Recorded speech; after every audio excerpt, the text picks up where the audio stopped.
इक तुही निरंकार। जिस दे दिल निरंकार दा वासा, जग ना झूठा कर सके। साथ संगत जी प्यार से कहना धन निरंकार जी। तो इसी लाइन में वही बात बाबा अवतार सिंह जी उस तरह समझाते हुए कि हम अगर निरंकार को अपने दिल में सही रूप में पूर्ण विश्वास के साथ रखेंगे तो हमारे ये सहज अवस्था, ये वो भाव कि हमें जीवन में कोई भी सिचुएशन हो उसमें हम सच हैं क्योंकि हमने सच का साथ लिया है। हाँ जी। कमल रहे ज्यों जल दे अंदर, जल ना जूठा कर सके। तो ये जो कमल का उदाहरण देते हुए कि कैसे हम सब ने देखा हुआ है कि एक स्टैग्नेटेड वाटर में, एक वो कीचड़ की अवस्था में जहाँ मच्छर भी होंगे, वहाँ गंदगी की तरह रूप भी होगा, पर फिर भी वो कमल का फूल उस जगह ये नहीं डिसाइड करता कि यहाँ साफ नहीं है, ये कीचड़ है तो मैंने यहाँ नहीं खिलना। वो तो उस जगह में भी खिलता है, क्योंकि वही बात कि हम अगर जहाँ पे भी हों, हम अलग उस संसार की उस अवस्था में, चाहे हमारे आसपास कैसे भी सोच विचार के हों, पर हमने उनमें से अलग ऐसे रहना है क्योंकि हमारे पास ये ब्रह्म ज्ञान की दात है। तो हम सब में होते हुए भी सबसे न्यारे, वांग कमल तो न्यारा रहे वाली बात कि कैसे वो गंदगी में भी अगर कीचड़ है तो उसके ऊपर उस गंदगी का असर नहीं होता। हम भी संसार में कहीं भी विचरण करें तो भी उनके गलत प्रभाव अपने ऊपर नहीं डालना, बल्कि अपने आप को, अपने चरित्र को इतना अच्छा बना के रखना है कि हमारा जो ये अच्छा प्रभाव उन तक पड़े। हाँ जी। जिस दे मन दी जोत जगीए, दिल उसदा बेदाग रहे।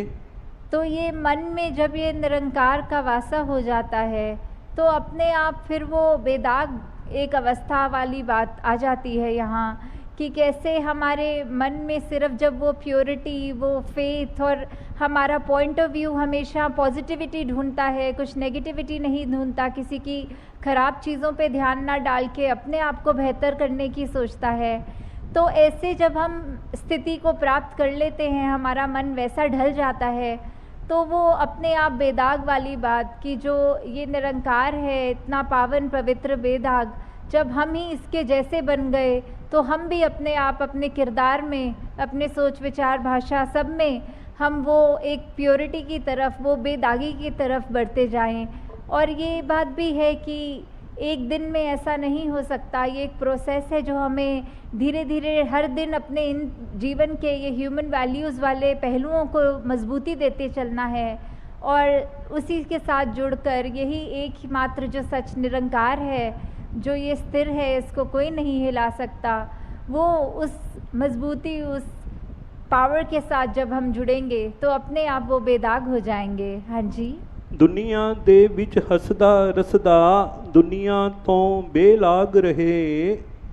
तो ये हम इस संसार में जब आए हैं तो वो भी जहाँ हमें अपने आप को ये स्पिरिचुअली एनलाइटनमेंट लेकर, ये अपने आप का असली मकसद जब तक हम ये खोज रहे हैं, ये मिल रहा है यहाँ ब्रह्म ज्ञान के द्वारा, तो साथ ही जो हमारे लिए ये ज़िंदगी है, ये जो जीवन है, हम किसी परिवार में जन्मे हैं, हमारा कामकाज या कोई भी जिम्मेवारियाँ जो घरेलू हैं, तो वो जब हम कर रहे हैं तो वो करते करते हमने, जो कि बहुत ज़रूरी भी है कि अगर शरीर है तो उसको खाना भी पहुंचाना है, तन है तो मेहनत करके तन को ढकने के लिए वस्त्र भी चाहिए, घर भी चाहिए। तो ऐसी जो हालत है, जो हमें सब सामान जो हमारे एक गुजरान के लिए है, उसमें हम कहीं अपना मन वस्तुओं से इतना ना जोड़ लें कि सिर्फ वो वस्तुएं हमको इतनी इम्पॉर्टेंट लगें कि अगर निरंकार ने कभी वो एक भी वस्तु हमसे छीन ली तो हमारा मन इतना डामाडोल हो के इतनी वो डिप्रेसिव स्टेट ले ले। तो वो डिटैच्ड अटैचमेंट वाली बात यहाँ कि हम जब निरंकार में ही हर समय खोए रहेंगे, वो उस लगन में लगे रहेंगे,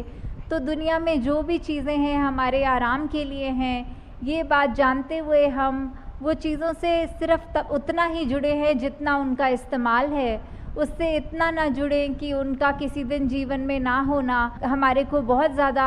एक परेशानी दे जाए। तो जैसे वही बात कि ये डिटैच्ड अटैचमेंट के इस स्टेट्स तक पहुंचना कैसे है, कि बात अगर हमारे को उदाहरण के तौर पे एक अगर कोई खाने की चीज़ बहुत ज़्यादा पसंद है और 1-2 हफ्ते हो गए वो खाने को नहीं मिली,